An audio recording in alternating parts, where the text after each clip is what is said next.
Eu vou demonstrar para vocês hoje um pedacinho de um tratamento que pode ser trabalhado quando a pessoa tem essa disfunção do bruxismo, quando tem dor muscular. E para otimizar esse tratamento, eu escolhi a cromoterapia. Então eu utilizo a cromoterapia focada, com a cor indicada, para poder otimizar o tratamento da massagem. Além da massagem manual, eu também escolhi as pindas com aroma de lavanda, porque a gente sabe que o bruxismo, que um dos gatilhos do bruxismo é o excesso de estresse e é o excesso de ansiedade. E as crianças não estão salvas do estresse e da ansiedade. Então, repetindo aqui esse tratamento, tanto pode ser trabalhado na parte pediátrica, essas técnicas tanto podem ser na parte pediátrica como na vida adulta também. Então, o nosso cliente está na nossa maca em decúbito dorsal, com a coluna estabilizada, com a cervical já trabalhada, e agora eu vou demonstrar como a gente pode associar tanto a cromoterapia, quanto a massagem manual, quanto as pindas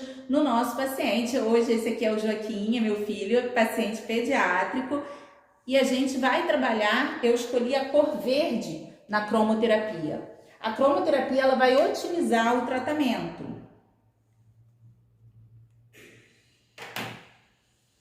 A gente pode atuar tanto focal, na área dolorida. Então, vamos trabalhar aqui a região do masseter, que é uma região que fica muito acometida quando o nosso cliente, seja pediátrico ou adulto, tem bruxismo.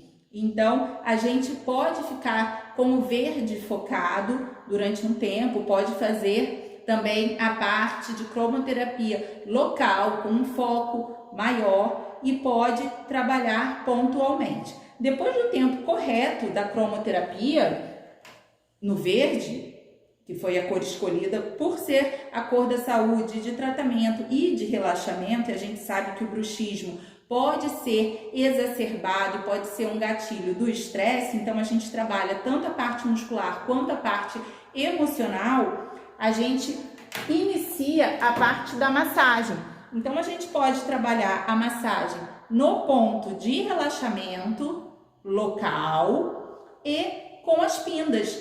A pinda, eu indico que seja aquecida, porque ela vai relaxar toda a parte muscular necessária. A gente não vai trabalhar só nessa área, mas é um exemplo que eu dou para que aumente o relaxamento.